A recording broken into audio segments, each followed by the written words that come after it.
When I teach art history, I want it to be about the people that make those objects, because those objects, those images, those artworks are made by human beings that are having to live at a particular time. I seem to personalize it and think about how old was this artist when they made it, where were they living, what part of their career was it, were they sick, were they well, where were they in their education, did they go to Italy or did they not, who had they met, who rocked their world in 5 more years would have totally changed the way their work would appear.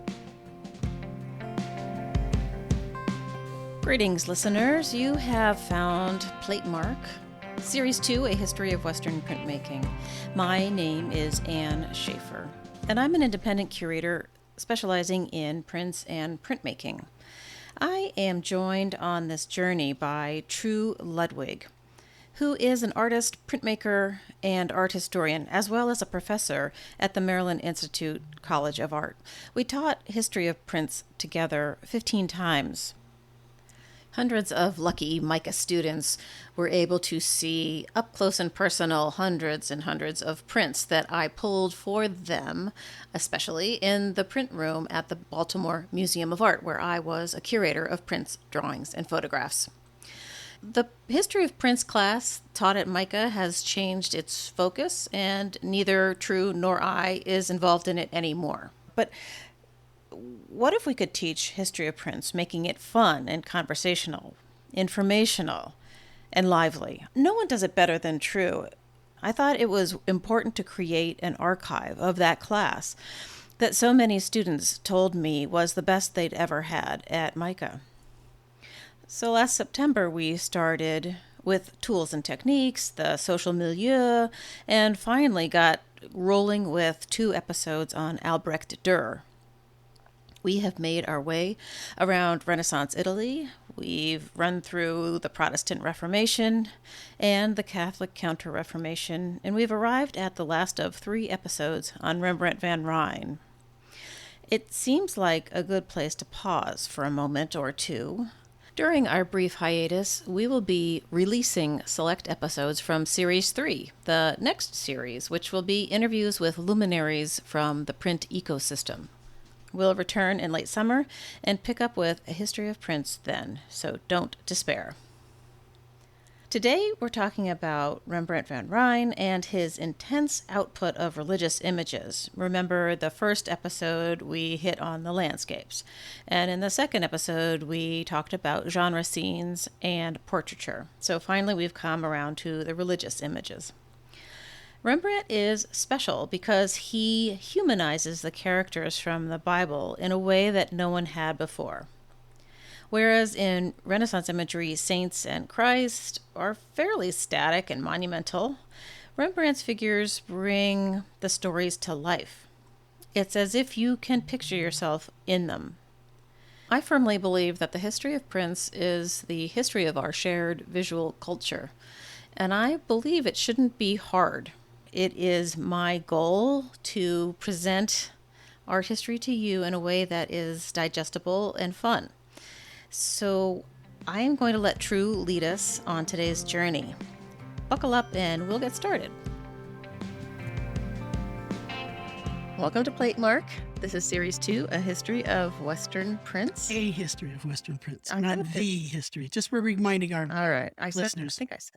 You did. Okay, good. You totally did say a history. It's a history of Western prints. It's not the history of Western prints. It's our history of Western prints. Yes. Because it's a dialogue. It is a dialogue, and I hope I'm adding some color commentary to the whole thing. No, you have to keep me on track. Right. You're the one that asks all those questions. You're that brave soul in the class that raises their hand and said, what does crucifixion mean? I'm that kid. Please be that kid. Okay, so let's do our thing, and then we'll get right into our episode about Rembrandt and his religious imagery. Okay. My name is Ann Shafer, and I identify as a cishet white woman, and I use the pronouns she, her. I'm Tru Ludwig. I'm a gay, trans, white fella who goes by the pronouns he, him. All right. We're recording this in Baltimore, Maryland at the Purple Crayon Press. Yeah. Booyah.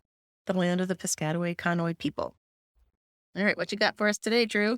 Well, this, as we had mentioned, was a history of Western prints, and it is a dialogue between my beloved Ann Shafer and myself, in which we managed to pick apart some of the things that we had to do rapidly in front of students with actual prints, which Anne had so gently, kindly pulled from the collection of the Baltimore Museum of Art to show to a group of about 25 very, very fortunate students, hopefully most of them printmaking majors, but sometimes some other majors would slip in there, sometimes illustrators, But sometimes we'd hook them. oh, that was the whole point. The whole point was to not only have them understand that this is the history of what they do, but also to get them to understand that this is a way to broaden their skill set and understand how other artists had solved many of the problems that they might themselves be facing, and give them an opportunity to figure out just what it was. Why do we know that Rembrandt is such a great artist? Everybody's, oh, he's so great. Why? Because everybody says so. Why do they say that? And so as Anne and I were doing our dialogue, and it turned from not one episode or two, we figured that a Rembrandt would be a 2-episode gig, but it turned out to be a 3-episode Here gig. we are on number 3. So the first episode was, We did landscapes first. see, I get excited and I forget. We did landscapes Yeah. first, and then we did portrait and genre. And each of those, Genre, right. both, very good. And both of those were ways of showing the new emphasis on different kinds of subject matters that had come about as a result of the Protestant Reformation. And also a way of showing how art was being used in a socio-political atmosphere that was entirely new up in what would become the Dutch Republic as they were wresting themselves free from Spanish control to become their own self-governing area. So we're in the 17th century. Indeed. And Rembrandt, who was born in 1606 and died in 1669, oh my God, I just realized he died at the same age I'm going to be in like 6 days. This is hard to take. Holy crap. What have I accomplished in my entire life? Oh my God. Well, shoot, man. Okay. And right there off the bat, that brings me to my first point, which is when I talk about this as being a history of Western art, when I teach art history, I always want it to be about actual people, the people that make those objects, as opposed to the objects as some kind of a thing, a specimen on a wall, which is, pinned up like a butterfly with pins, but to have an actual relevance to the people that made them, because those objects, those images, those artworks are made by human beings that are having to live at a particular time that we don't have any memory of, but that we might get an inkling of. Rarely am I going to want to divorce the artwork from the artist that made it. In many ways, I seem to personalize it somewhat and think about how old was this artist when they made it? Where were they living? What part of their career was it? Were they sick? Were they well? Where were they in their education? Who had they met? Who rocked their world in 5 more years and would totally change the way their work would appear? Did they go to Italy or did they not? Rembrandt never went to Italy. Never.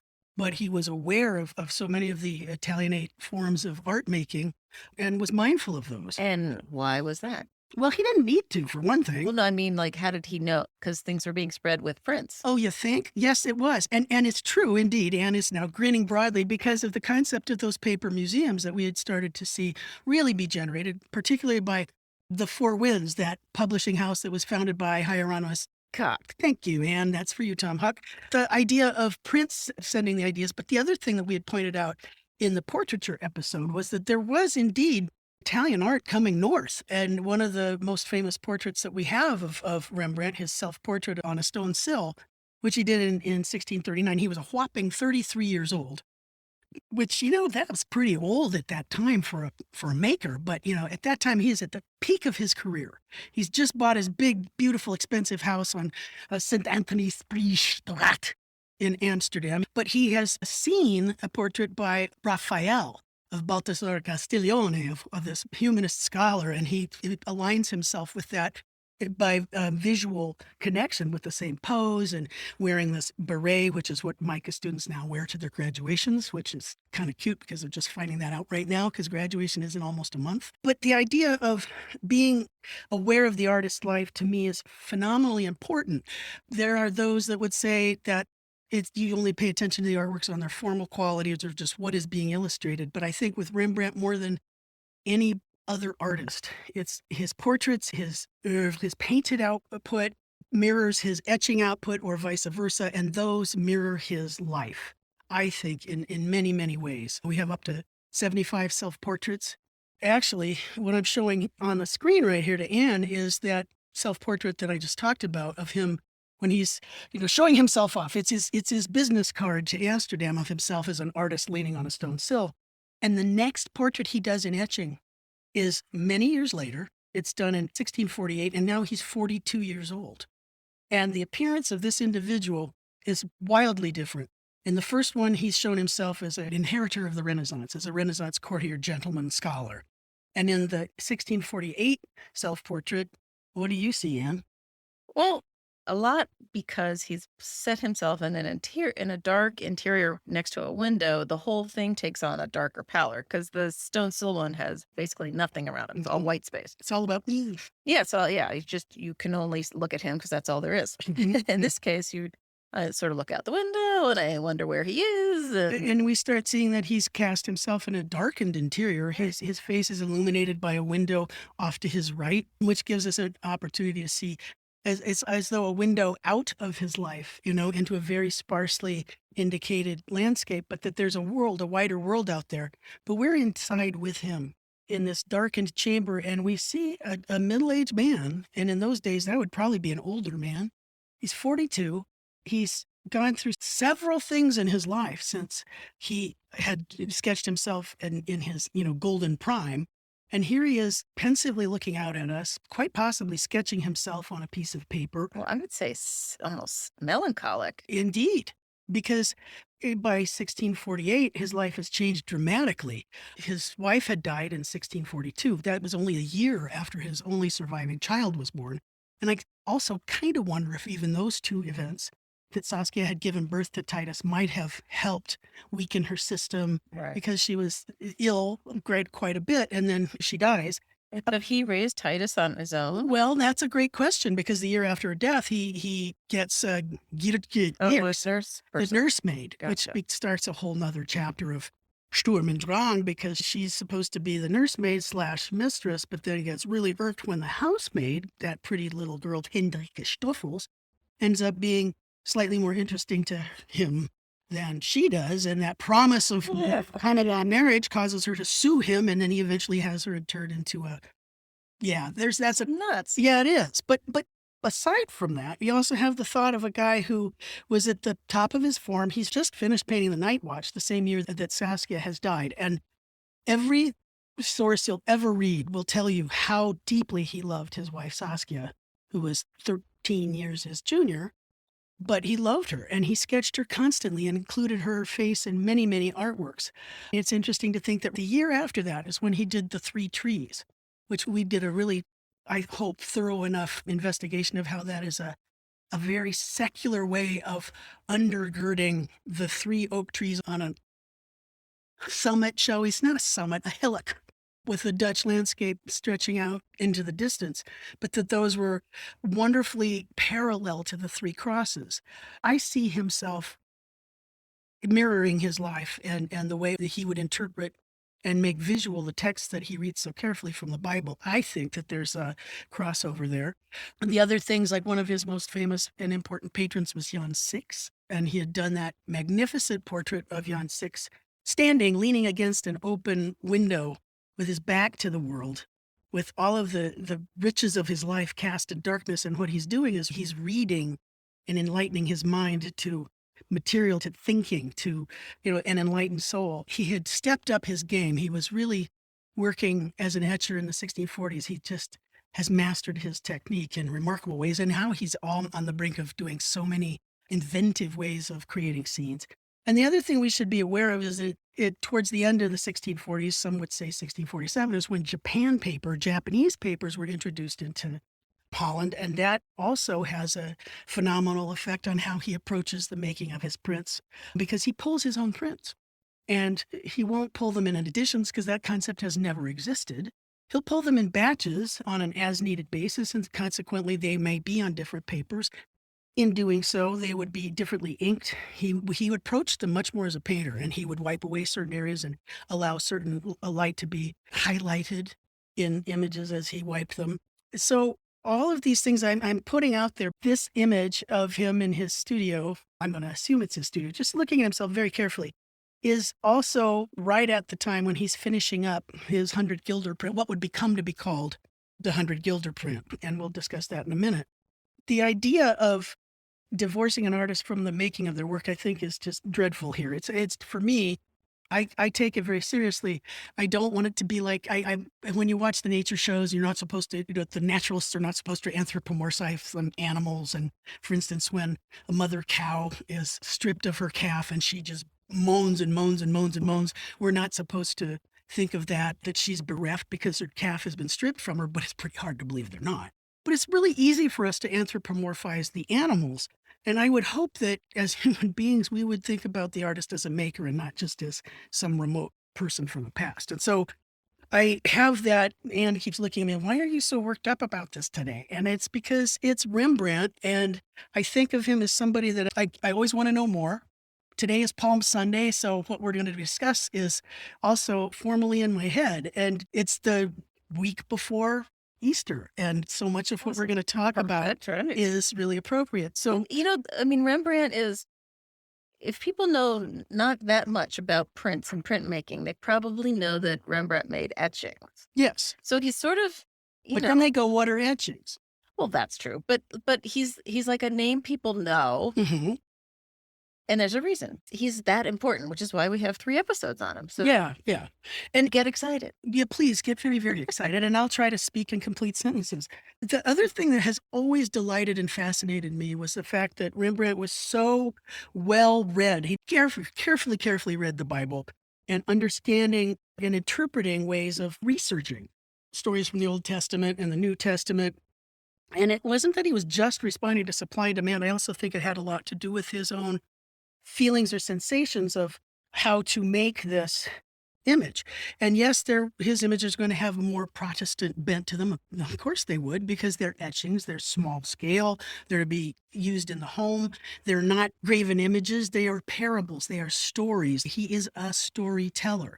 And then I could also throw out there, he's a storyteller, he's not an illustrator. I think there's a phenomenal difference now. And there are illustrators that will take umbrage at this, and I would say unto them, then be a great storyteller, because illustrators are people that will do it for profit as a general rule.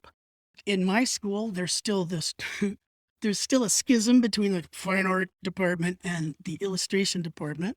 One could say that Michelangelo was an illustrator. If you look at the Sistine ceiling, same deal. He was a great artist. But the bottom line is that Rembrandt was a brilliant storyteller by researching these things from the actual biblical source. That how could he tell the story best? How would he interpret those themes? How would he compose the figures in those scenes, in this drama that he was going to stage in this 2-dimensional space, which actually ends up going into 3 and 4 dimensions if you really take the time to read them? That he could actually shake you down to your core if you really had the time and space to give these images the kind of curiosity that any real thinking human being should possess. Don't just take something at face value, because with Rembrandt, there's no face value. Everything exists below the face value. It's all about taking time, really. Oh my God. It's all about that. So of course, then that said, you have no cell phones, you have no TV, you have no billboards, you have nothing but what you hear in church. If you're a Protestant, you're going to a church in a stripped, bare room. And so when you go home and you have your personal times of devotion, you have an image that is there to teach you a lesson, and you study it and you study it. And for years and years and years, that might be the kind of thing that really helps you get focused on what it is your mission as a good contributing Christian member of society. The other thing that Rembrandt voraciously inhales is all of the different facial types and body types and these tidbits of natural life. We'd already discussed them in terms of his genre pieces. Now, if we see those same skills deployed as he does sacred scenes, there's no reason why we can't start to understand him as one of the great artists of all time. Now, the founder of Maryland Institute College of Art's print department was named John Sparks. And I loved overhearing when he would teach his Amitalio classes, and he would say, you got to clean up there, keep your plates clean, to keep your margins and the backs of the plates have to be clean, because cleanliness is next to godliness, and godliness is next to Rembrandt. And that's pretty much true. But do we think of Rembrandt as a classic humanist in the guise of the Durer types? Like, was he a scholar or just a very curious person? He was well read. Yeah. He knew the texts. That's a great question also, because he had quite a wonderful print collection. So he knew of the work of Lucas van Leyden. He knew of the work of Durer. He owned it. And Italian artists and Spanish artists. And yet he could sift through that and get exactly what he needed from that to put it into his own time and his own place, and yet give us these potent images that could seem so mundane at the outset, which I think is one of the reasons why they read so well, because they meet us where we are. They're not preaching. More than other prints we have seen to date. Mm-hmm. Yeah. Absolutely. Because he was really a man of his time, and he extends. Sensitivity that we haven't seen. That's beautifully said. When I teach art history and I start talking about, let's say, in the 15th century, when the Northern Renaissance artists like Robert Campin or even Jan van Eyck start giving us portraits like the Arnold Feeney wedding portrait, where you start to understand that the sacred is embedded in every aspect of daily life. If you look around those portraits of people's homes, you'll see that there are these little things. Every tidbit has a sacred meaning. The mirror on the wall could be a God's eye, that the oranges that sit on the shelf next to the window are a sense of go forth, be fruitful, and multiply, that religion is woven into the fabric of daily life, and that there isn't a separation, that you as a thinking human being should have these in your mind as you go forth into the world. Even with the Flemish proverbs, the moralizing is still a way of teaching sacred lessons, but on a day-to-day basis. How can they be useful in the here and now? All those portraits that we talked about, or let's say two genre scenes that I have in front of us right now. One of them is the rat catcher, which is someone who's doing that nasty task that people need done, going to the door of a more middle-class Dutch person, and there's that sense of charity, of caring for your fellow human being that's implied by that. Or if you were to look at the Goldway, another print of a tax collector in his glorious interior of his well-appointed home, but that scale is absolutely in the middle ground, and that scale has always been emblematic of the weighing of souls, of the balance between the worldly and the spiritual. That those kinds of images, even that the painting on the wall behind him, the Goldware, is a Christian theme because it was truly integrated in everyday life.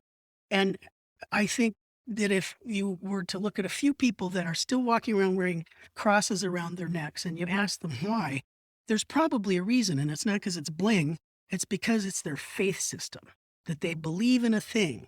And I think with Rembrandt, it's more borne out than I think any other artist I've really looked at ever, unless it's the Flemish artists of the century before, even more than the Italian artists. I think it's like where the boots are on the ground. This is what it means to be a true Christian. Well, right. It's more personal. Exactly. Personal. Yeah. Exactly.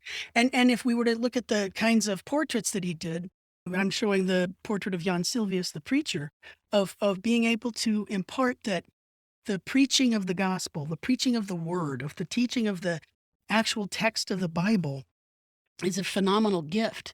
And the portrait I'm showing is a posthumous image that Rembrandt had done where even the words ring true after that preacher has passed. The scripture still reads true when you look at a Rembrandt sacred image, just as it did in his own time.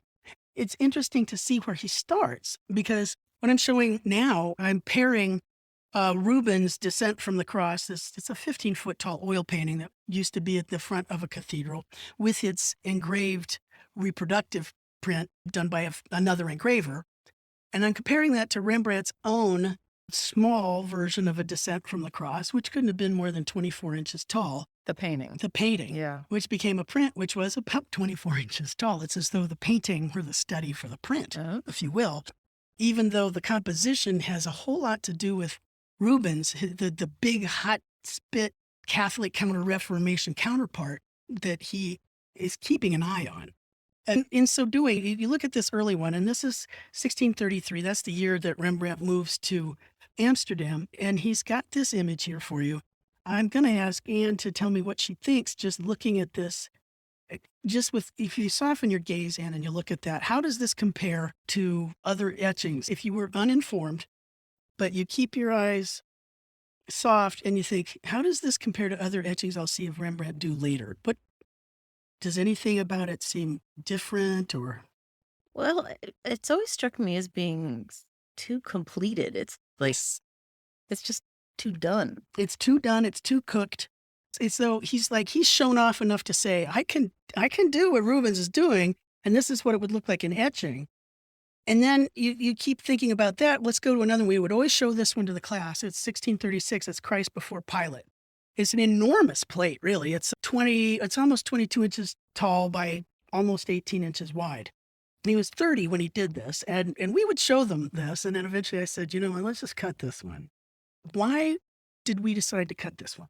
Well, I think the best things we were trying to take from Rembrandt and show to the students were the things that were relatable and personal and Greatest hits. well, and greatest hits, but also autographic, and also showing him as, why he is held up as Rembrandt. And what made him so innovative and all of that. So This was not it. And this was not it. And once again, I think in part because it's so completed.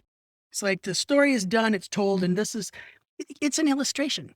It's not storytelling. In a way, it ticks down the whole thing and it says, Christ is before Pilate, and Pilate says, man, I don't want to have to decide what we're going to do with this guy. Let's let the crowd decide, and I'll wash my hands of the whole project of what's supposed to happen to Christ. And so Christ is going to be presented to the people, and they'll say, Ecce homo, behold the man, and the rabble will decide whether to crucify him or to let him, off the hook. And so it's like a Cecil B. DeMille movie. Yeah. And do we need all that? Even in a Cecil B. DeMille movie, you still have to have some close-ups, right? Right. Or some shots that maybe might pan across a little bit or focus. Almost everything seems to be at the same volume. Even the things in the middle of the background, it's like, I don't care about all those people back there. But at the time, here's this 30-year-old fella he's including everything, because that's kind of what, air quotes, Italian art would do, or that's what Rubens would do. But ultimately, I think the scale is off-putting. It's thought that he had some help from a studio assistant, whatever, doesn't matter. It's not his best work, let's say. It's one of his biggest. But as we all know, great ideas can come in small packages too. So I'm following that up with one of my absolute favorite prints of Rembrandt's. I adore this print so much. This one he creates in 1638. And it is a mere 7 by, let's say, 4.5 inches. And it's an image of Adam and Eve. Why do I find this so incredibly endearing? Well, it's the most naturalistic one we've seen of Adam and Eve, where, she's got a pooch and he's kind of not a young Apollo Belvedere like you find in other examples.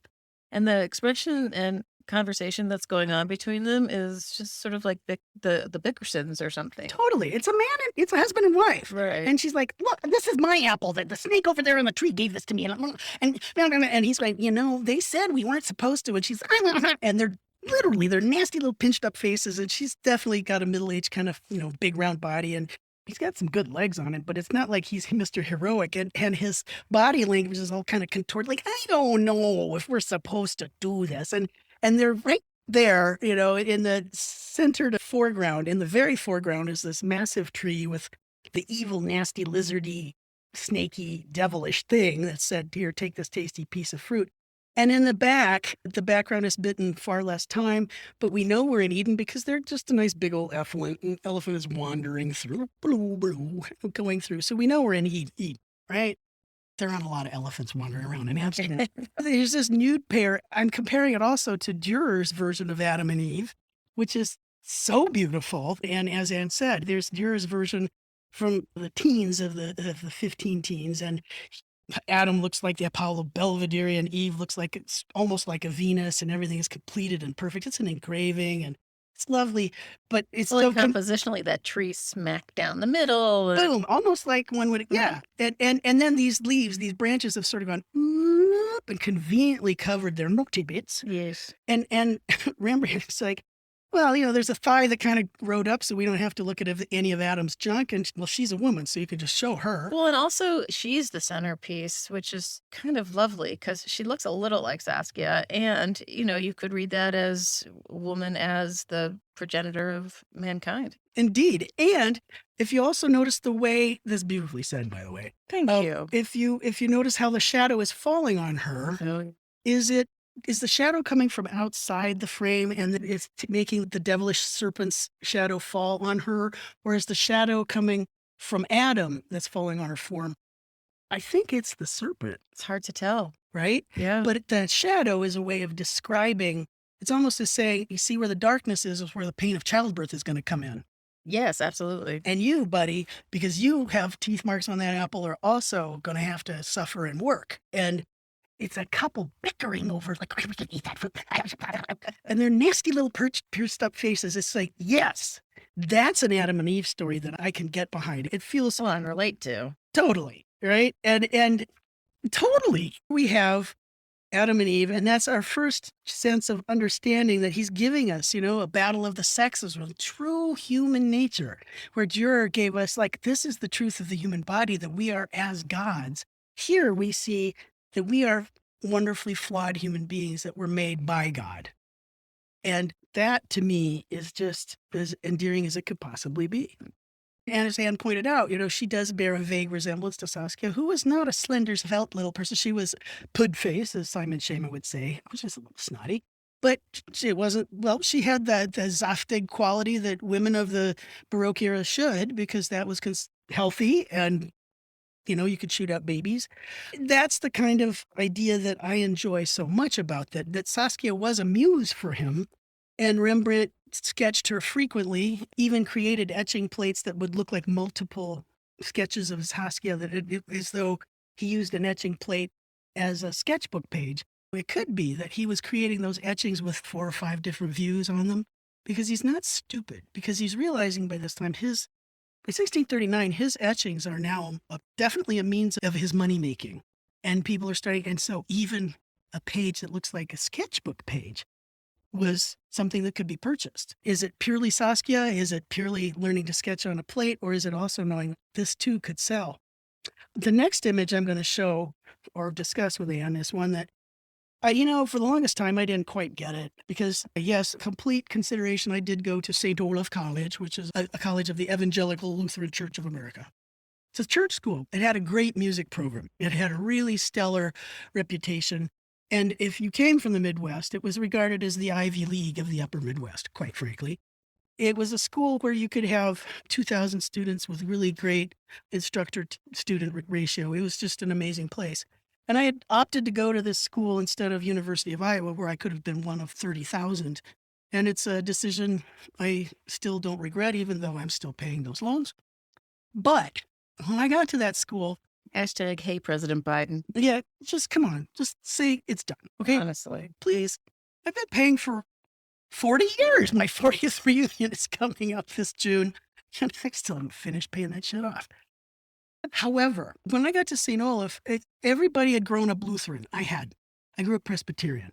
They got confirmed. I hadn't. I refused to, because I had, chip on my shoulder. But I knew it was a good school. I'm going to go to this school. And I think they knew more of the Bible stories than I did. My way of learning the Bible stories has been through prints. I didn't read the Bible, but I learned about the Bible by, why is this image here? Why was this important? And I go to Ferguson's art through, Signs and Symbols in Christian Art, or Hall's Subjects and Symbols and blah, blah, blah. And I'd look them up, like, what's the story here? And so I'm looking at this scene, and I know it's important.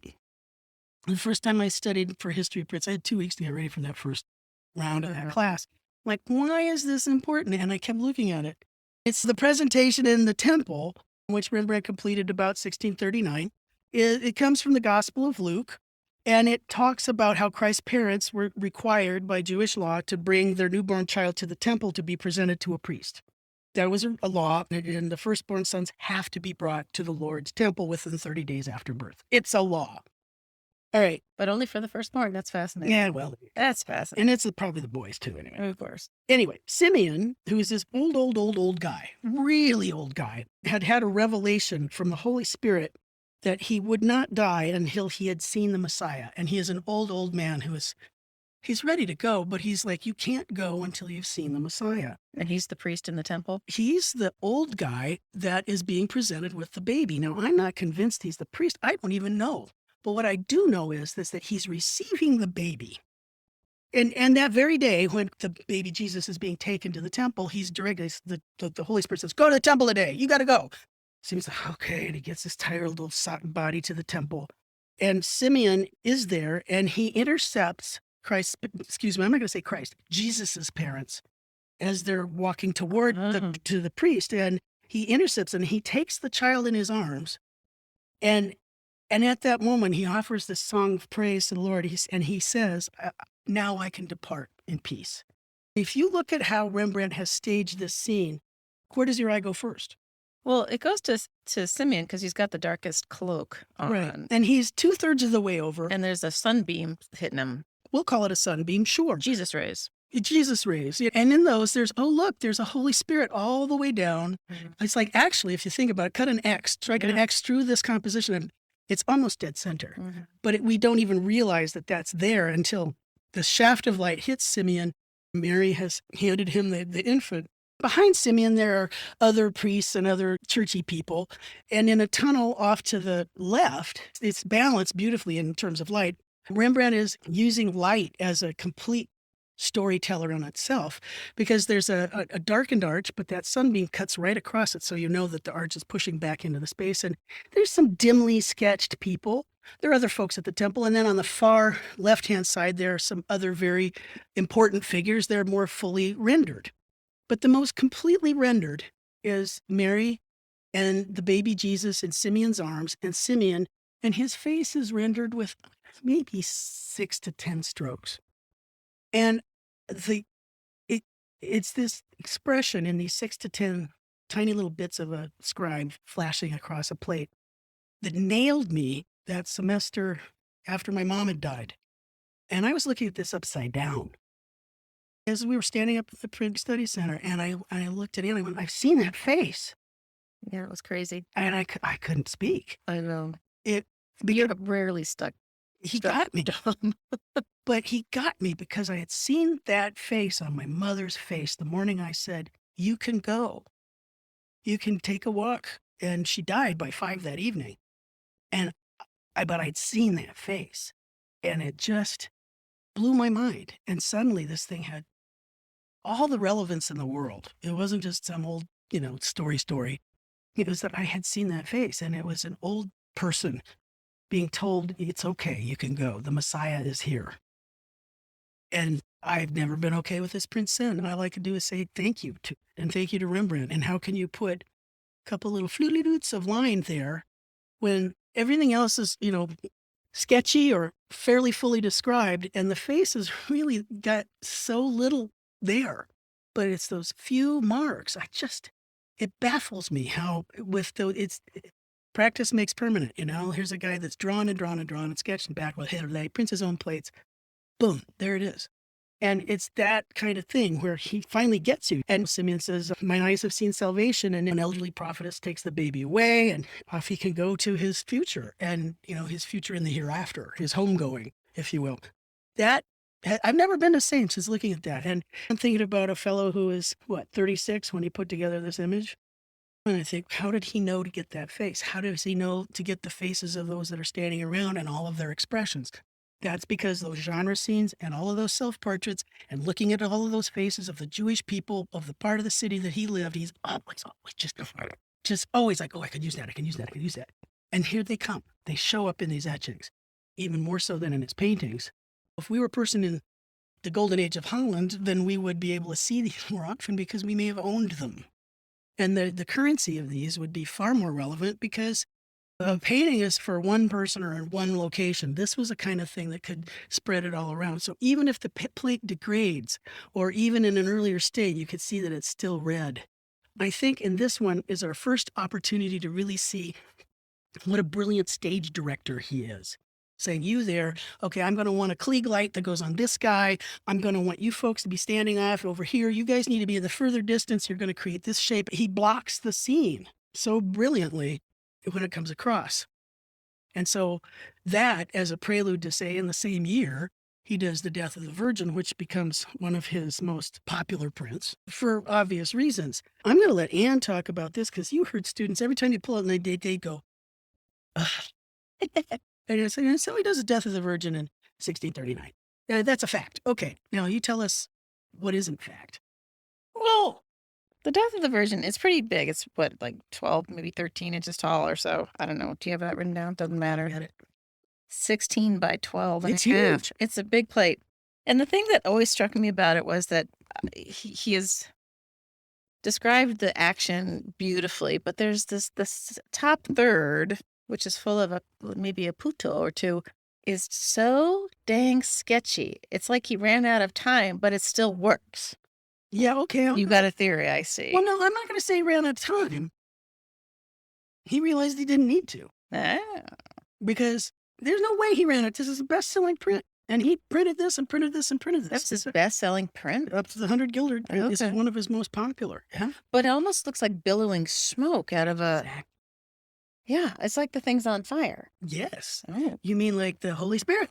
Well, indeed. Never seen it that way, by the way. Right side up? Right side up and on fire. Exactly. On fire is the thing about Rembrandt. It's like looking at a fireplace. Because a fire, it's different every second. Every time you go back to a Rembrandt, it doesn't look the same. It depends if it's flat on the table or if it's up on an easel or if it's up on a wall and what's the kind of light and what's your mood. It's going to change every time. I think more so than I can look at a Dürer and I can go, okay, yeah, that's the guy. And I adore Dürer, but I don't read him differently each time. I do with Rembrandt because it's about the weight and the speed and the placement of the lines that he's literally drawing onto that plate. There's this autographic quality to it that is so spontaneous. It's just like the best version of a study for a painting that isn't a study. It's an end unto itself. And that's one of the beautiful things about it too. But the death of the Virgin, that's something that most Protestant folks wouldn't talk about much. That's not even from the Bible. It's from the Apocrypha. It's this little extra wonderful chunk that gets added on the end because the Virgin, well, she has to die sometime, right? So we're going to write these extra stories that are really important. And it has been currency in the Bible realm forever. And there's a golden legend written about it. In many ways, this is a Baroque painting that has a sense akin to a Rubens. However, it is still an interior. It is still in a domestic setting, if you really think about it, because what you're seeing is a whole gaggle of folks gathered around a canopy bed. In the corner, lower left-hand corner, there's a table that has, it looks to be maybe an oriental carpet on it, a heavy carpet of sorts. Someone is seated at that table. In front of them is a book as though they're almost taking notes or else they're reading aloud, recording it. And if I remember correctly, he even has little magnifying loops. And he's the most completely rendered and dressed individual. We look at the back of his head as he's looking on into the scene of this group of apostles, of disciples gathered around the Virgin who is literally expiring in the bed. The doctor is checking the pulse of the Virgin to make sure that she's breathed her last. It's at the interior, somebody's actually coming through the drapes, looking through from the side, going, has she passed yet? Or they're literally asking the question. As she dies, her soul is being lifted up into heaven. And as though these puto have come down to receive it. If you look at earlier representations of this scene by El Greco or others, her soul is a little infant form that gets transported to heaven. And here it's as though her whole spirit is being assumed into heaven, and it's going up into that smoky realm. It's leaving the here and going to the hereafter. And the fabulous thing is that we can see both of those things in this interior, which to me is how he manages to weave the sacred into everyday life. But now he's allowed us a chance to see everyday life expand into the hereafter in this one 16 by 12 inch frame. And this was so freely rendered in parts of it. Let's see, St. Paul, the bald one, is holding his hand up to her nose. So they used to hold a mirror up there to see if they'd stopped breathing. Young St. John has got his arms like, oh no, is it almost over? Everyone is in these kind of costumes that aren't of the very now, but they do look as though they came from an important time. Rembrandt really enjoyed looking for every kind of costume, turban, antique outfit that he could use. But my notes here remind me that in his time, this particular plate went through 4 different printings while it was in his possession. That doesn't even mean that after he had to sell all his stuff, it didn't get printed by more and more people, because he would print them in chunks, right? And they would be done on different kinds of paper because he'd print them as needed. That's still the coolest part to me, is that Rembrandt printed his own stuff. And that's how come his prints are awesome, because each of them is their own painting each time. So that is Rembrandt taking a story that's been reproduced or created several times.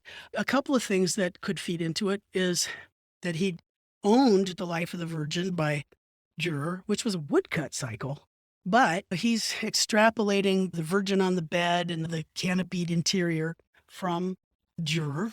But the other thing that is so dear is, I think, his understanding of a woman unwell, expiring on a bed. If we were to compare that to one of the numerous sketches in the case I have here of Saskia laying in bed ill, which is something that was going to happen more and more and more until she perished 3 years later. He's using his life and his gleanings from the possessions in his life and the different kinds of characters from the world around him to create this thing that takes us from the here to hereafter. That to me isn't, I can see why this would be to a Dutch audience like, oh, it's so new and so wow. I have one other comparison, as if we were to compare that view to one done by Martin Schongauer. The composition isn't that dissimilar. Schongauer's, if I remember, something like 1481, but he's stripped out all of the necessary precision required of an engraving. He's just somehow with what, 10%, 20% of the linear data has given us so much more range of emotions with all of the body languages and the little faces, the turns of the head. It's absolutely vibrant and alive. That's his magic sauce, right? Yeah. His ability to pull us in by having us relate to the people and their expressions and their emotions. Absolutely. It's magic. It really is. And he has studied the predecessors. My notes here tell me that Rembrandt had purchased the 1510 Life of the Virgin cycle, and he'd bought them in 1639, same year. But he owned these sets. He studied his predecessors. He studies his current life. He studies how people look and feel and sense, and he puts them all together. And that's what gets us. And also his own ups and downs of his own life. And his emotions have certainly gone up and down and run the gamut. Indeed. Now, this is still him at a good moment in his life. He's still building. And yet, here's another one from 1642. That's the year that Saskia dies. It's the year he finishes the Night Watch. This is the year he creates St. Jerome in a Dark Chamber. 1642. Now, I have one of these up on screen. And Anne, what does this, you remember pulling that? Because I always said, got to pull that one. And in your memory, how does that compare to the one we had at the Baltimore Museum of Art?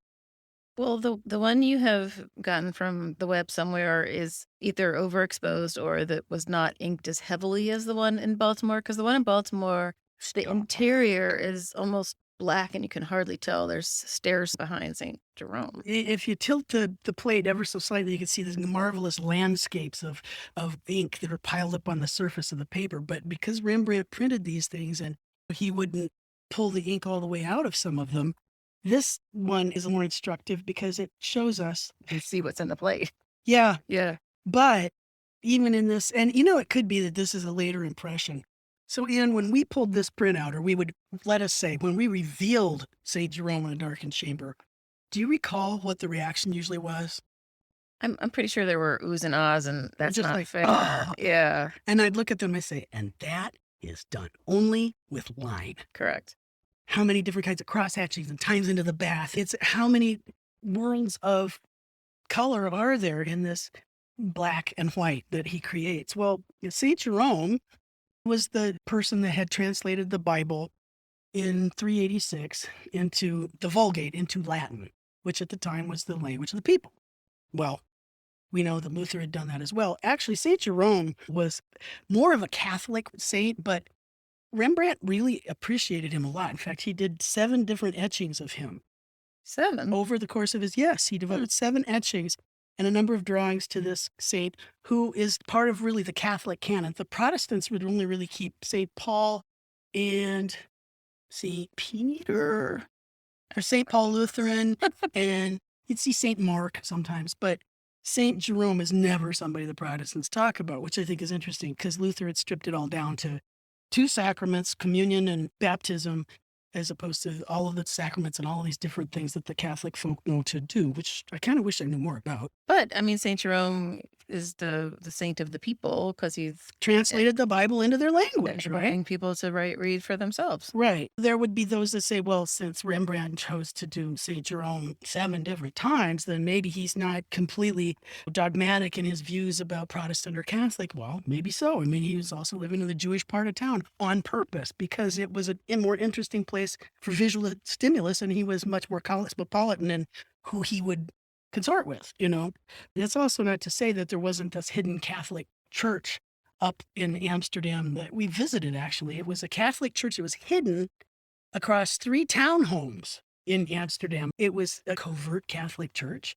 Let's say that the 3rd floor of 3 adjacent row houses of the wall has been knocked out, and it was an entire Catholic church. I can't remember the name of it. When my sister and my brother-in-law and I were traveling, we go, let's go see Guy in the Sky. We couldn't remember the name of it, but it was whole Catholic church in hiding, Right. which in a way is kind of cool. It sort of makes me think of Anne Frank and hiding people in attics and whatnot. At any rate, we have this saint who is looking at the work that he's doing. Is he dreaming? Is he asleep? His head is resting on his hand, although he's right in front of a window, and that light is streaming in gently. It's illuminating it ever so gently, and he's not in a darkened chamber. He's under a spiral staircase, if you will. He's in this niche of darkness.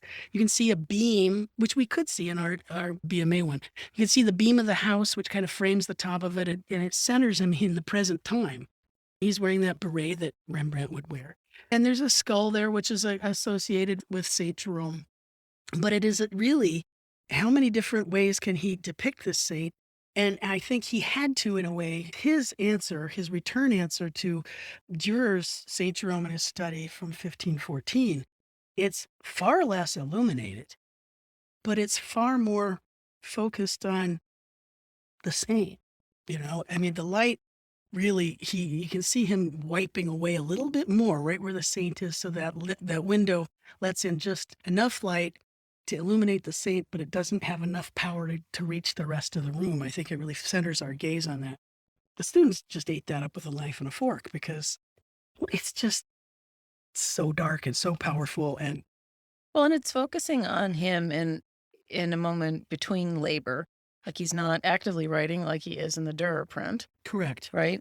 He's resting his eyes or sighing heavily or You know, some will say, yeah, he's sighing. doing his breathing exercises. Who knows? Maybe he's pausing and figuring out Just- how do I make this go from here to there, you know? Maybe he's thinking about the import of what he's doing. It's, as we have been saying about Rembrandt, much more personal. And you, the viewer, can plug in whatever you need. Is he tired? Is he frustrated? Is he pondering? Is he asleep? Is he any one of these things?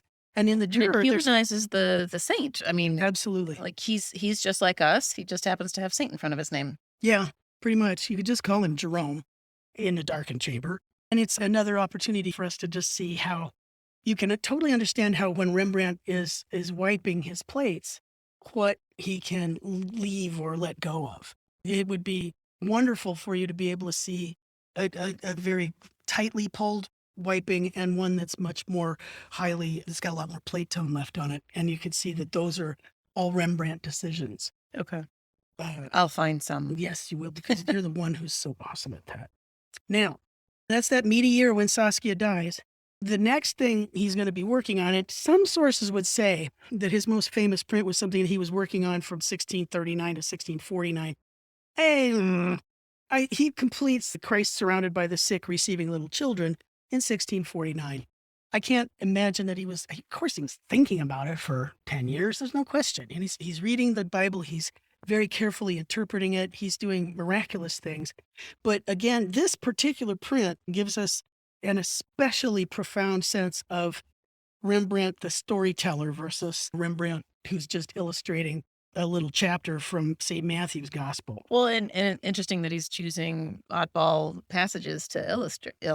Yeah, Depict. indeed. And I gave this little talk we're having this morning on Palm Sunday a whole lot of thought and thinking about what it was that Rembrandt chose to include in this image and why. And realize that when you're looking at these etchings in your home setting, that is a moment of worship. You're studying these as lessons and ways, it's like a little sermonette for you to go back out into your life. And I started thinking about how I understand what I'm seeing in this image because I've heard songs about it. And then it made me start thinking about when I was in church choir and I knew more about what is in the Bible and what the stories were because I'd sung them, because I'd been in choir. And then I thought about how much choir mattered to me because I was much more committed to the service and feeling stronger about it.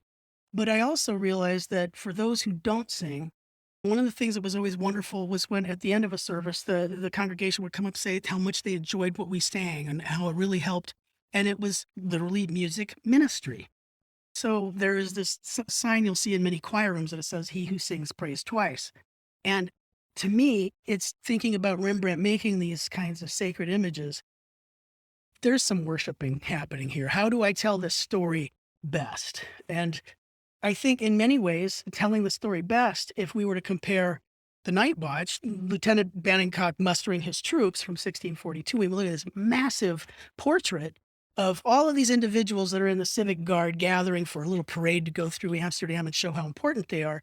And we were to compare that to the way Rembrandt chose to depict this particular scene from this story from chapter 19 of Matthew's Gospel, you start to understand how many hundreds of decisions go into this image, which is quite delightful. No, it's actually quite riveting. It is 11 inches tall. It's 15 inches wide. It's pretty damn big print. It's a horizontal print. It's Rembrandt having figured out pretty much everything he'd ever need to know in terms of etching. This is what puts him on top of the pile, without question. Let's say that you didn't know the story, Anne, and you were just looking at this picture like any student in history prints. And you're looking at this thing, it's almost a foot tall, it's 15 inches across, and they're like really happy because they can actually see it from where they're seated before they get up and look at it with their microscopes and like, oh, get all excited. What strikes you when you look at this?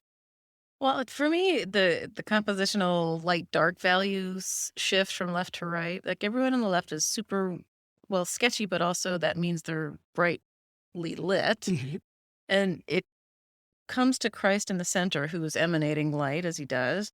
And then it sort of drifts off, and there's shadows falling across the foreground. And that cavern behind Christ has always intrigued me. Like, what's back there? What is that form? And Mm-hmm. I don't know. I feel like, oh, look at the shadow of the hand of the There guy. you go. Oh, you just got that. Oh, Mm. well, I've been looking at this upside down for 20 years. I know, right? And that's the thing. And you start realizing, oh, that's one of his, He does that. he does that. And remember when we talked with Peter Milton, he goes, I don't want it to become a Milton mannerism, but Rembrandt's smart. And he figured that one out. He started figuring out that lighting. And I pointed that out to you earlier when Adam and Eve, and he starts understanding, I don't know, how can I imprint the importance of this character onto this next layer? I can use shadow to restate it.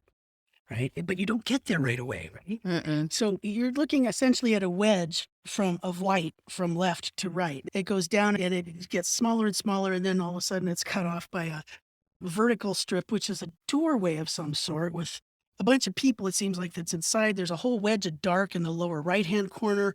And Christ is just off center, but he's pretty much on the x-axis of this image. It's Christ surrounded by the sick, receiving little children. Well, if anybody says it's a 100 guilder print, you go, well, why? And it's because this is a print that earned triple digits in guilders when it was purchased at a time when most etchings would be somewhere below 10 guilders. Wow. Most etchings were maybe 1 or 2 digits. Huh. This was 100 guilder prints. One of my sources said that that's what Rembrandt had to pay to get that plate back after it had been sold. And another one said that that was the price that it received in 1711. Either way, it was 100 guilders. Yep. Let's see. A pseudonym story from 1711. Rembrandt had to pay 100 guilders to get an impression of his own print. Oh, not the plate, but a print. A print of his own print, after everything's gone. Yes. So it clearly was his most admired etching in the 16th. It was that was how he's making money by It was his prints. printing. It is. And that also, by the way, remember that he bought that big expensive house, in 39. And he said, yeah, I'll be paying this off. And he still hadn't paid it off. And he still hadn't paid it off. Eventually, they have to move into a different apartment. He still hasn't paid off that stupid house. He's still getting in trouble for it. In 1642, if I remember correctly, the guy that sold it to him is saying, hey, can you pay for this house? He's not even living there anymore. And eventually he has to sell all of his good stuff. And eventually he has to auction off all of his good stuff. It's really a dreadful story. Well, here we have an opportunity to see that it was etchings that could keep him paying the bills. It's not that he wasn't painting portraits, because he was. It's so smart because in some respects, there's an intelligence to how he's what he did. And actually, I'll be honest with you, the more reading I've done very recently, it was understanding like maybe he was making those kinds of etchings that look like a gathering of sketches, because by the time this is getting printed in 1649, he is known as the etcher guy. His work is something that people definitely want. Well, let's see why it is that people want this image. So Christ surrounded by the sick, receiving little children. It's a stunning print. There's no question about it. It's big. It went through several printings. I would say to you that even if he'd never painted, this would be enough for him to have had a career. Also, by the way, he got paid to paint the Night Watch. He got paid 1,600 guilder. That's a lot. That's only 16 of these etchings. I'd love to know what that is in today's dollars, so I can wrap my head around that. You have a good time figuring that out. Well, shut up while you're talking. Stay with me on this, boss. Stay with me. So this is a combination of etching and a little bit of engraving, a Buren digging into certain spots, and dry point, because Rembrandt would be using more and more dry point as he moved along. Etching gets the image bitten into the plate. Dry point is an opportunity to drag a scribe through the plate, and it pulls up a burr and it creates dark spots, but it'll wear down after 11 to 15 printings. But he's got all of this going on. So let's think about what we're seeing here. Christ is in the middle. His hands are slightly upraised. He is emanating light. We can tell that because behind him, there seems to be some kind of a cave or a darkened area. It's a mountainous, rocky kind of an area. And to have that darkened area behind him helps the light of him, of his spirit, gleam forward. If we were to read it from left to right, there's a whole gaggle of people. I tend to think that they're arguing Pharisees. One write-up would say it's a bunch of Pharisees gabbling, like, what the heck is it he's doing? And why is Christ allowing all these sick and little people coming? He should be talking to the great people. And then you start looking around him and you see a young man who's approaching him with a turban, who's very well clad. He's walked up to Christ and said, he's a rich man. He said, how do I get into heaven? And Christ is essentially saying it to him, a rich man has as much possibility of getting into heaven as a camel does to pass through the eye of a needle. You're going to have to give away everything to be able to get into God's heaven. But let the sick and the wounded and the halt and the lame and the children come unto me. Those are the blessed. And he will bless them. And the gaggle is, how can this possibly be? It is indeed a parable of Christ's absolute mercy and ministry. All of those sketchily done figures on the left are not the important characters. It's all the ones that are coming in from the right through the tunnel. It's the sick person who's laying down in a cart that's being rolled forward, or it's this old man leaning on a cane, struggling forward. It's this old woman who's fallen on her knees in front of Christ, and it's her hands held up in prayer, whose shadow is being cast onto his robe, which is the first time I noticed, I got such goosebumps.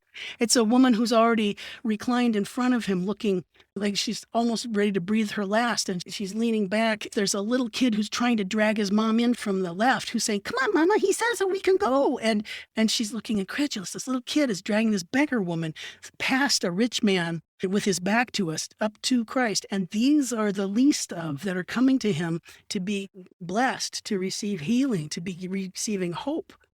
Over in the tunnel, what do you see there? This really rather exotic creature. What do you think that might be? Oh, look, it's a camel. It is passing through the eye of a needle, or let us say a tunnel. I forgot he was there. Oh, yeah. I know. And when the student's like, wait, is that a camel? It's like, why, yes, you mean the camel that passes through the eye of the needle. And then you work your way across and you look at the symphony of gestures and hands.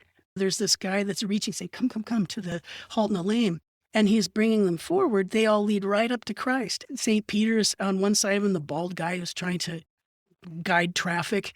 If you look back to the left, this whole gaggle of folks that might be squabbling Pharisees are also sometimes interpreted to be disciples.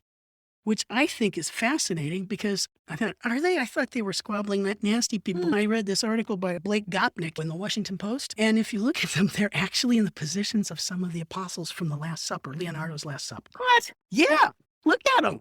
There's the, shit. Yeah, I know, right? Yeah. Yeah, that's, and then you go, wait a minute, is that the wealthy man or is that the wealthy man? See the rich guy here with his back to, what's the cane. What's the thing that makes us notice him? His dark hat. Which is the shape of a what? It's a beret.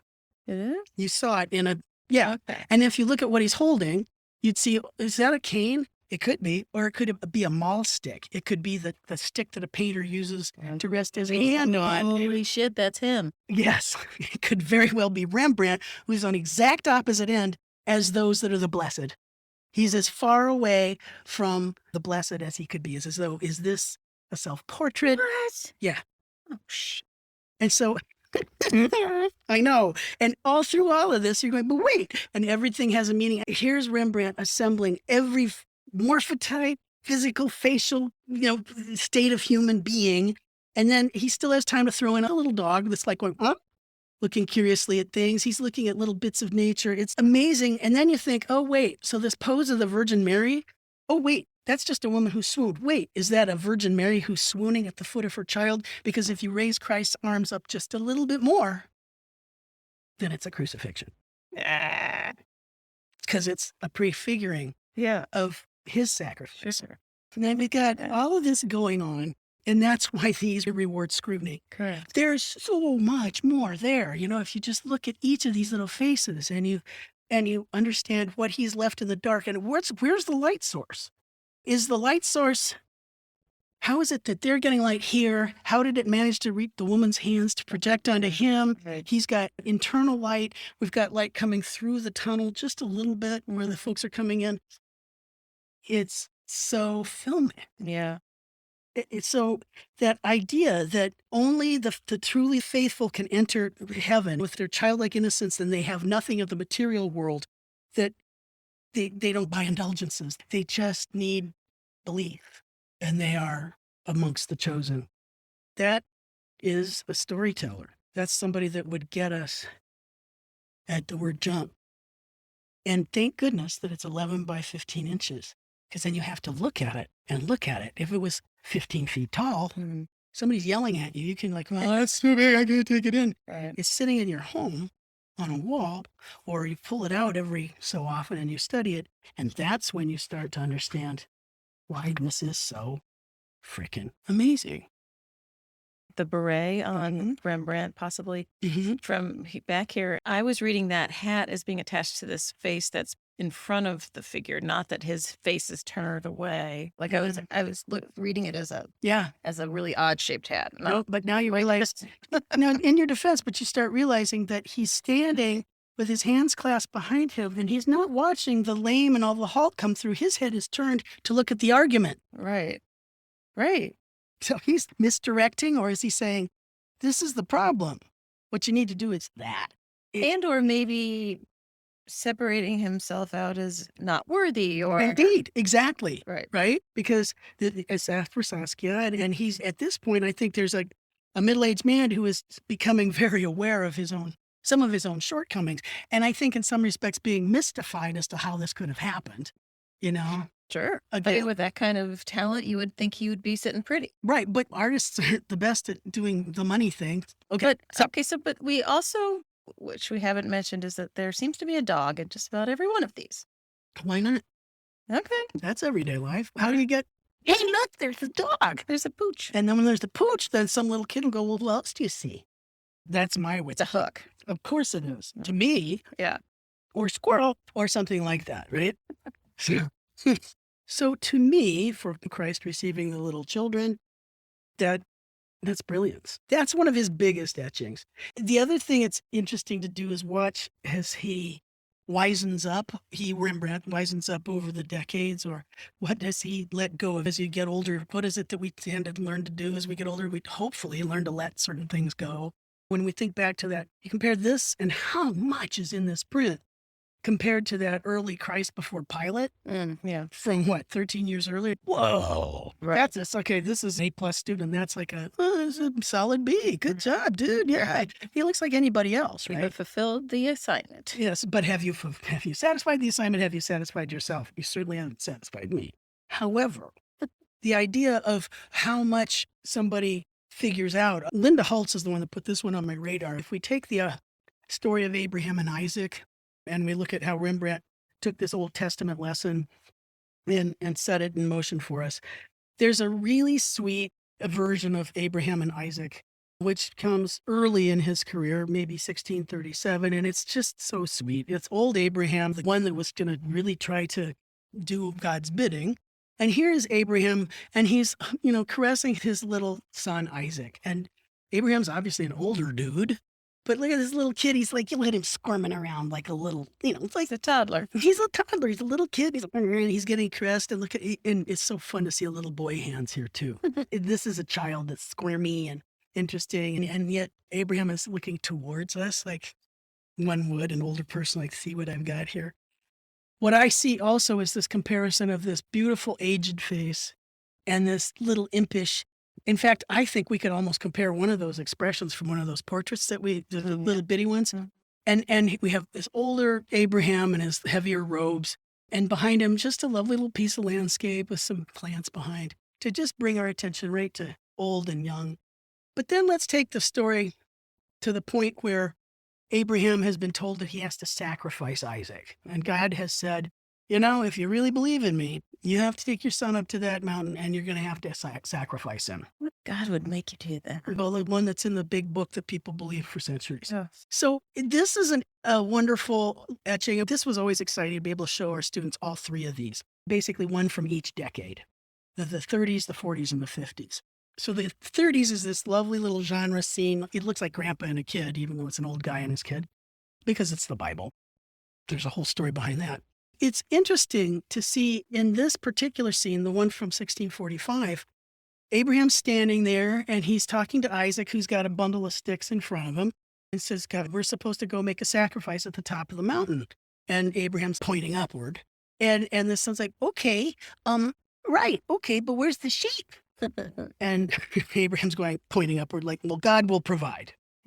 The kid doesn't know anything yet. This is before the big moment, right? So we're standing in this beautifully rendered, the landscape is coming in from the lower left and bringing our eye in, and the trees are bringing our eyes into the center moment. It's the innocence of this child, like, okay, well, it's all right. And then a decade later, we have the sacrifice of Isaac. And comparing these two, what's the difference between them?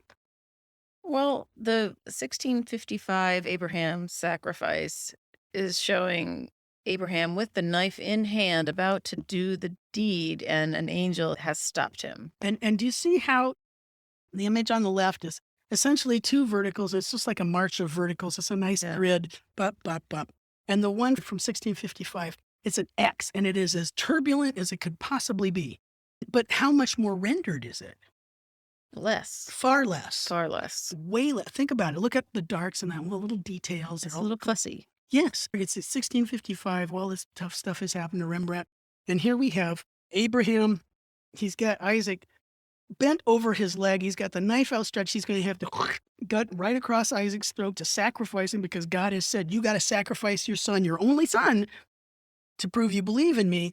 And he's ready to do it. And the angel is sweeping, and he's literally grabbing Abraham's arm going, wait, you don't have to. God says you don't even, just as a test. It's that penultimate moment, the height of the emotional opportunity, right? Imagine the state of this man, ready to slice the throat. He's been told he has to do this to prove his faith. And the angel has literally, it is in that moment. It is split second. That's that Baroque kind of instantaneous from here to hereafter kind of thing. And yet there's so much drama in there, but there's so few lines.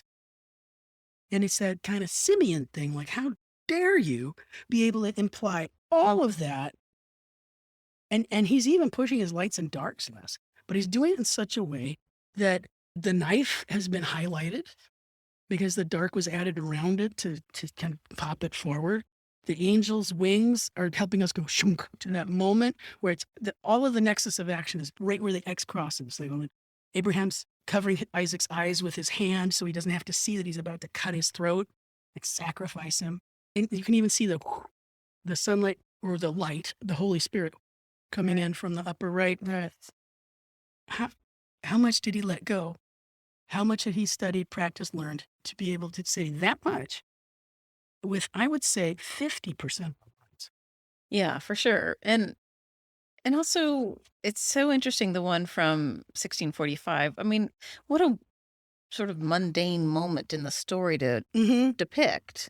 But it's like, well, God will provide. And it's, to me, it's almost an ambivalent thing. It's like, well, we got to do this thing. It's like, he told me to do it. It's almost like, why did you do such a terrible thing? I was told to do it. We've heard that before. Yeah. But, God provides and the story goes on. But to see these three images in proximity and look at how someone's life has unraveled and maybe the sacrifices that he had to make or the difficulties he had, and wondering, hoping perhaps that he could be delivered also. It just gets better and better. In his making, yes. Yeah. It's almost as though the matter Van Gogh got, the more brilliant his paintings became, Right. and at such personal cost. Yeah. So we have those kinds of thoughts happening, and that gives you a sense of the Old Testament. We're back to the New Testament now. I wanted to bring to your attention the Christ being presented to the people. I wanted to talk about how much Rembrandt could change an image and how fearless he was in doing so. Christ presented to the people is an image that he created in 1655. Pontius Pilate was supposed to decide, and he says, no, I don't want to have to make the decision. And here is this image. Well, it's a beautiful grid, isn't it? It's absolutely a grid. It certainly doesn't feel like back then architecture, does it? No, it seems Middle Eastern, Egyptian, Greek sort of. Okay. Wait, what are you looking at? I'm looking at these very kind of weirdly Dutchy looking windows. Windows. But it's then, a strange mélange. It is a mélange. Very nicely said. It is a mélange. And exactly. In the middle half, because it's not exactly a quarter, the middle half, we have this, it almost looks like a pylon temple, but then there are these bizarrely classical, Yeah. or Atlantids if they're boys. In there, we have Christ being presented to the people as this poor fellow who's got his hands bound. And it's like a Roman theater. It totally is like Roman theater. And then we have these big turbans and whatnot. It is like a theater. They're up on a podium, if you will. And all the townspeople are standing below, and then they're supposed to decide, who are we going to kill, this man or Barabbas? And the whole decision of what's ecce homo, behold the man. What are you going to do with him? And so we have this very theatrical kind of a sense. And we have typical Rembrandtesque, kind of wonderful velvety lines. We have some dry point. We have things that are etched in. We have look at all the flurry of activity in all of those. You can almost hear the rabble, right? And yet he is still pushing darks back into, it's almost like a choice. Like if you were to look at the Last Judgment at the Sistine Chapel, there's the wall. If you go out that door, that's the hell door. And if you go out that door, that's the good door. What'll it be? Well, this is the first state. The thing that I love about this is, first of all, do you see this peculiar line right here? Oh, yeah. Across the top. Yeah, because he printed it on Japan paper, but it wasn't quite big enough for the plate, so there's actually an extra strip of paper. Where's that from? It was him experimenting with different kinds of paper. Right. Those proportions and the fact that it didn't all fit on one sheet is something that he amended later, but he got his inspiration from Lucas van Rijn had done an ecce homo, and that makes sense, on a raised pedestal, and here's the activity. Christ is being presented, but notice that it's a beautiful rendering of downtown Leiden. It's in its gorgeous perspective. Mm-hmm. And the whole Christ scene is, it's perspectively appropriate in the middle distance, but it's all more about the rabble, and it's all about how wonderful Leiden looks. But not way back there. Rembrandt, of course, puts our guys front and center. Well, not front and center, but middle center without question, because again, there's that big X, right? But then he goes back in and he revises it. And I'm so impressed always with the courage of Rembrandt to do these things. Why, look, it's so convenient that the top of the plate was no longer necessary. So that was not telling anything. So he's essentially stripped away the top of the first state and shrunk the scene down much closer to the moment where Christ is standing in front of the crowd. He's even more carefully rendered. But wait, there's more. What else has happened, Anne? Well, in the first state, across the foreground, right along the bottom of the image, there's this rabble of people. And in the second, or I don't know if it's The final state. the final state, though all of those people have been furnished out, and now you have a flat area in front that has two little prison windows. Yeah, like tunnels or prison windows. And in fact, it almost lets you have, again, that dichotomy. You're going to go this way, you're going to go that way, like a choice, right? He doesn't go all the way there, but it's interesting. He's negated, literally scraped away these people. He said they don't help us tell the story, but he did keep one because she was there at the beginning. And it's that thing that we've come to love so much. Looking at these images, there's a woman that's knowing that it's Christ, and she is praying and knowing that it's Christ. And how do we know our eyes are on her in this first state? Rembrandt has once again used the shadow cast upon a person and the wall to focus your attention that she is like, they're literally visual. It's like, pointing. Look at that guy there. Her praying hands are pointing. I worship this man. This is who I'm looking to. Boom. And then when he alters the plate, stays there. The shadow is still there. But now he removed all of the extra rabble and you almost see their presence. He reworks them. And this is an example of Rembrandt really moving towards using the plate as a painting and recreating this image each time he prints it. They thrust our attention right onto Christ. But then the other thing is that by removing all of these guys between us and Christ, it's us. Yeah, it is. Oh, shit. Yeah. It's a good job. I think this guy knows what he's doing. That's not just storytelling, is it? You are there. Masterful. Oh, yeah. You are there. You're part of the crew that says, you're going to do this or you're going to do that. You are part of that. And your choice for Christ is evident because you've got those two pathways to choose. Yep. And it's the same way for you. Right. Because if you say crucify him, well, that tells you something. And if you say let him go, it ratchets that story up in such an amazing way. You talk about rewarding scrutiny. I've looked at this 100 times. Right. And also to your point of it changing every time you see it. But you're not mired in the passion and the story of Christ and all that. Like, it would take you a minute to, like, having you lead me through that just made it. That's one of the problems. So we just need to carry you around in our little back pockets when we look at prints. You just pretend that you're living in Holland in 1655 and that this is how your society that you fought for and it is yours and you have to be a contributor. You are a part of the solution or you're a part of the problem. And you have a set of dicta that you all agree to. We fought X so that we could have this, our city, our Holland. And this is the kind of stewardship we need to have over ourselves and our fellow human beings. And this is what can happen if you don't, and you are a part of it. How do you make that real? You can't do that on CNN, and you can't do that with all of these varying things and bad tweets and stupid Facebook. There's no freaking focus. There's no way to really start figuring out who you think because there's too much coming at you at any one time to decide or even be able to think, I have choices here. And it doesn't have to be a knee-jerk thing. For me, it makes me back up and start thinking, shutting things off and focusing on the here and now. And the here and now is this area that's 11 by 15 inches. In this world, I might be able to take the time to figure out. It's just.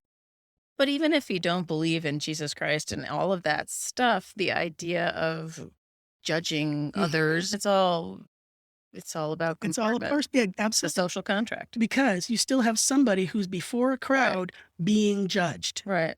That's the jury, right? And so who gets to be the jury? The ones that scream louder, the people that have the bigger guns, the people that it takes us all of those different places. So we've been going on a while, and I'm going to close with this one thing that I think has everything to do with how Rembrandt's prints have everything to do with his life. 1653, he's working on a print in the same way that he was working with the ability to amend, erase, change, rethink, reprint. He did with the Christ presented to the people. And it is the one that we would always close with when we were at the BMA. And it's Rembrandt's Three Crosses. And the first state of this, he had begun in 1653. My sources say, and I've never really gotten a chance to scope it out, because we actually always faked it with a heliogravure. Yes. We had to, because we didn't have a first or second or third state. But we Can't have everything. no, but it's okay, because we had a fourth state. At least we have fourth state. And I'm not, okay, all you hopsters from before, Gotta make it. we totally faked it. We said it was. Didn't we tell them it was a heliograph? And they're like, what's a heliogravure? I was like, just listen to the story. Okay. Well, heliogravure was a 19th century way of reproducing an image with some sort of magical photographical essence. And it really did look like a convincing reproduction of a Rembrandt first state of Rembrandt's Three Crosses. Three Crosses is, according to every literature I've read, is entirely dry point. What? Exactly. Whoa. Yeah. It's not true, isn't it? Yeah, it could be. It's a huge plate. It's like Yes. 18 by 24 or something. And, we've seen him using this dry point throughout and periodically having to bolt it up. And we know, what do we know about dry point, Anne? It does cool things, but it doesn't last. It degrades rapidly. Rapidly. But there's so many of these out there. Right? Mm-hmm. Well, all right. So here's the thing that I find fascinating. It's the Three Crosses. We're looking at a crucifixion. It's Golgotha, the place of the skull. We're looking straight on, and it's actually quite balanced. In the dead center, you have Christ crucified on the cross.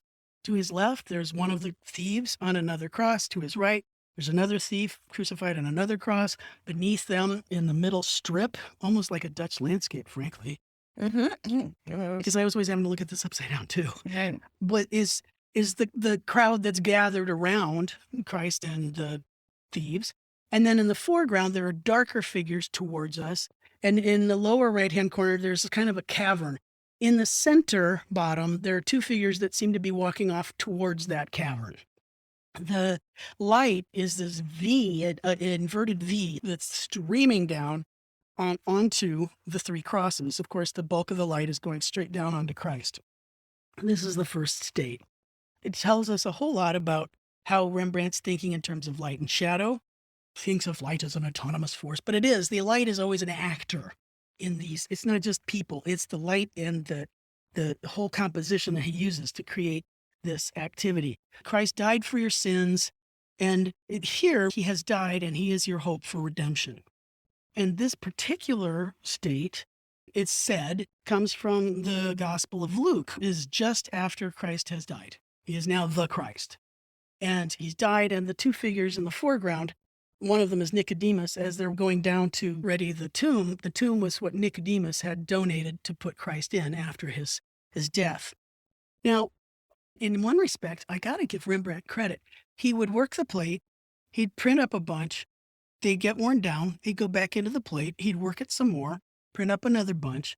By the third state, the plate was to the place that he actually liked it enough that he signed it. The first and the second state, he did not. Oh, is that right? Yeah.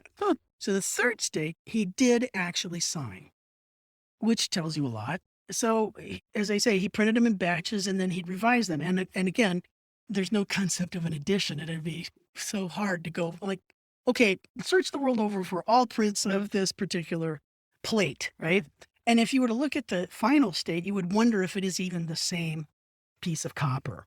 But what's also fascinating is in this particular version, we have the Three Crosses, and depending on the paper or vellum, in one case, it really gives us drama.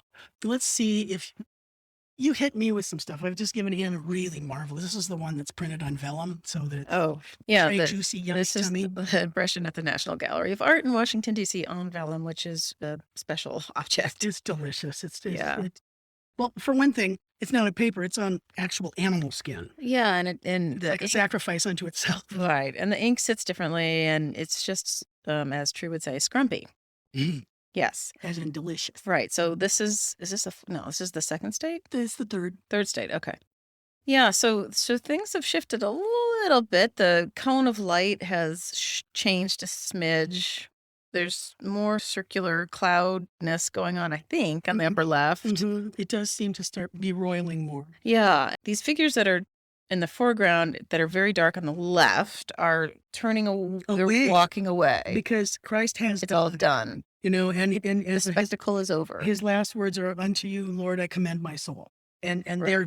they're away. It has happened. It's over. Right. And there are those that would say this kneeling centurion I said, oh, this truly was the Son of God.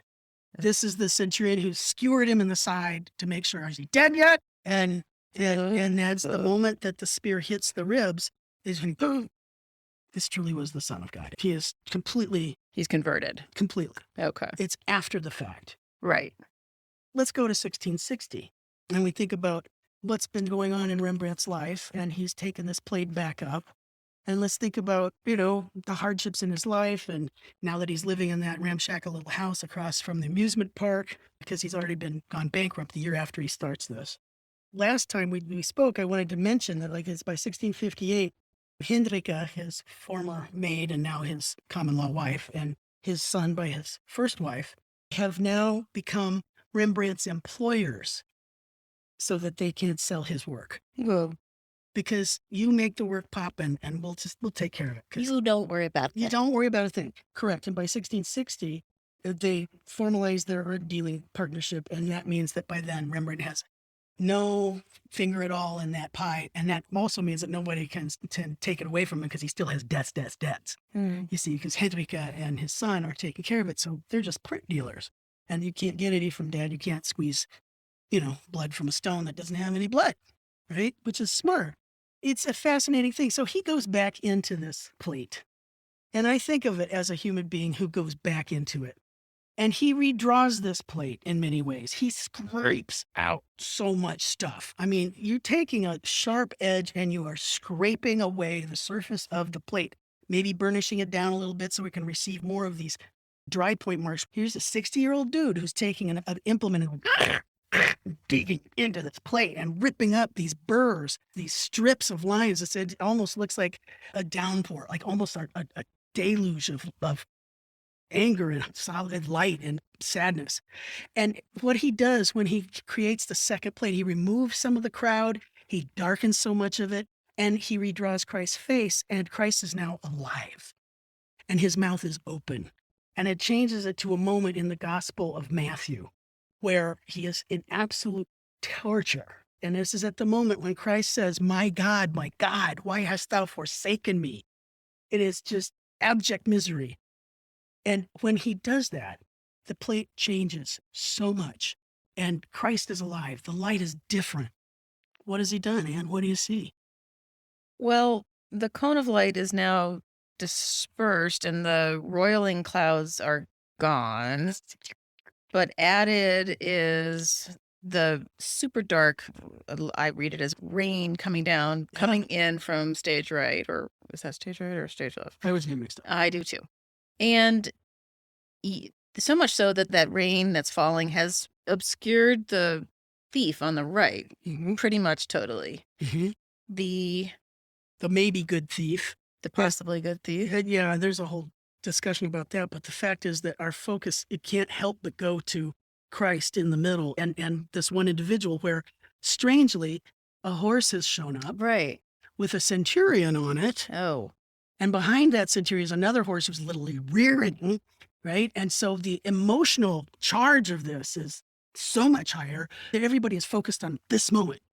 And it is the moment in Christ's life at his lowest. Why hast thou forsaken me? The son is begging his father. What has happened? It's the worst possible moment. Well, and the crowd has been basically, I mean, they're almost eradicated. They're there, but you can't really make them out anymore. You don't need to because the focus is on that area in the middle. And it's so curious because you look at the fellow on the horse, he's gonna, but he hasn't been converted yet because he's still alive. Right. And you are there at this moment. And it is the most terrifying part. It's after he dies that the earth gets darker and darker and then the storm clouds come. And it's like Armageddon follows in a way. In the scripture, it talks about how the rocks will split the graves open and the sleeping saints might rise. But this is before ground zero. And you think about a man who's basically everything. He's living in a hovel across from an amusement park, and he's ripping into this plate and reinterpreting this passage from "We are saved" to "Why hast thou forsaken me?" And I think about this as a man making an image that tells a story that he knows. He's felt it, he's lived it, he's loved it. He might not believe it, but he's lived it. And I can't help but say Rembrandt's etchings give us a sense of his life. So when you have a chance, take a good hard look at that final three crosses, which is intensely dark. Oh, where's that one from? The British Museum. Yeah. Jesus. Look at how dark it is. And then if we think back to the Protestant versus the Catholic versions of what is the biblical story. And this again is Rembrandt doing a Protestant take on this. This is a frail, thin, beleaguered individual who has been tortured to the brink of death, who is absolutely alone. And you compare that to even the huge muscle-bound Christ that's being taken down from the cross in a Rubens painting, which is the Catholic version of he's still a strapping, fine human being. He hasn't been put through all of it, but Rembrandt has. That's a real Protestant way of showing that abject suffering. There's nothing glamorous about it. It's the worst it could possibly be. And here, the world has become as dark as night. It was broad daylight, but it becomes as dark as night. Armageddon is coming. And there you have that difference between what shall we say, the Catholic and the Protestant way of making images. What I'm showing you now is states 1, 2, 3, and 4 that are done between 1653 and 1660. And I always couple this with a phrase that I put on my syllabus, which was uttered or written by Ernst Ludwig Kirchner, who was a very important German expressionist artist. Who we'll get to eventually. Yeah, we kind of have to, in the tragic one too. I love his line, which is, "Nowhere can one get to know an artist better than in his prints." Kirchner was a painter, but Kirchner was also a printmaker. And when you make prints, there's a reason why you're making a print. It's going to be in multiples. If you're going to say something, you better know what you want to say, because you're going to be saying it again and again and again and again and again, because it's done in multiples.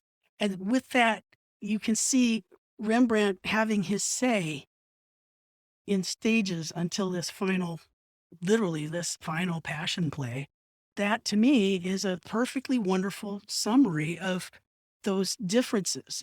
So when I started this whole Rembrandt thing, I talked about how Baroque is the art of superlatives, and it truly, truly is. With the Catholic Counter-Reformation, you dazzle the viewer with the most beautiful interiors and enormous paintings and gorgeous sculptures. And I'm showing a Descent from the Cross by Rubens, which is easily a 15-foot tall painting as an altarpiece in a Catholic church. And then as its counterpart, I'm showing that little 15 by 15 etching of a Rembrandt, and both of them are superlative. They couldn't be more dramatic, more touching, louder, stronger, smaller, more intimate. What does it take to get the story across? And that, to me, that's where we have to leave my buddy Rembrandt, because I think he says it all. Well, one last thought about our friend Rembrandt, because, he dies in 1669. And this is the last thing that we would usually show them, except, of course, we would dazzle the students with that one other thing. Oh, yeah. The thing that the Print, Drawing, and Photograph Society had helped the Baltimore Museum of Art purchase. The Baltimore Museum of Art bought a Rembrandt etching plate. A plate, an actual piece of copper. They did a large sale of multiple plates by Rembrandt in, I think, 93. I'll have to double check that. But they managed to purchase a small plate of St. Jerome praying. Look, a St. Jerome. But the fact is that there are my students looking at this talisman there. It is this piece of copper that this brilliant artist had put his hands to and his etching scribe to, and had put the acid to it, and it had been printed. And to have that is one thing. And here's the thing that blows my mind. Rembrandt's, by 1751, Rembrandt's fame had not dimmed in any way but his very naturalistic portraits.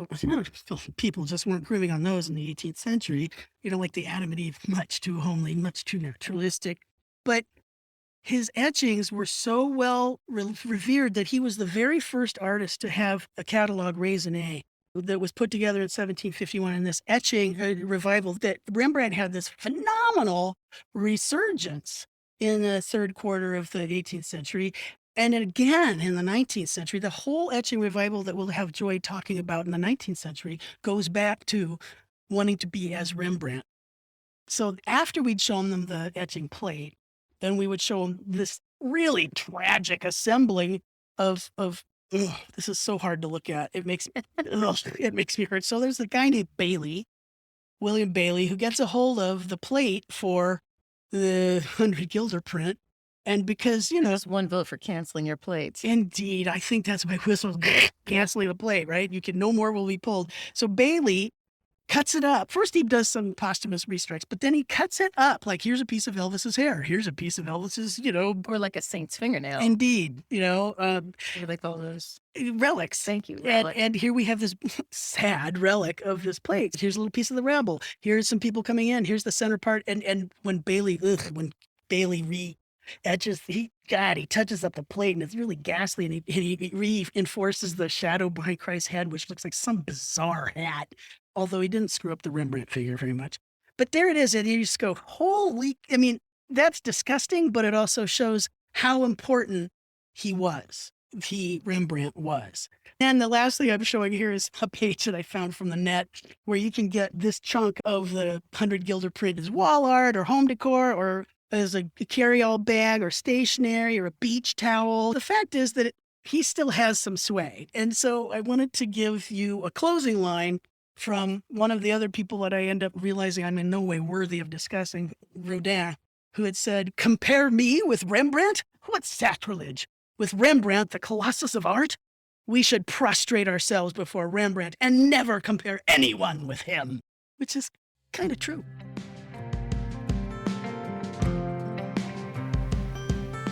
Thank you for joining us for episode 3 of 3 on Rembrandt van Rijn. As always, I need to thank Tru Ludwig for being my co-pilot on this journey, and also a thank you to Michael Diamond for the use of his original music. As I said at the top, we are going to take a summer hiatus. You will be fed a few episodes from little teasers from Series 3, which will be interviews with luminaries from the print ecosystem. As always, the images Tru and I talk about are available to you on the show notes page at platemarkpodcast.com. I hope you're availing yourself of those. Other than that, we will see you in September with more History of Prints.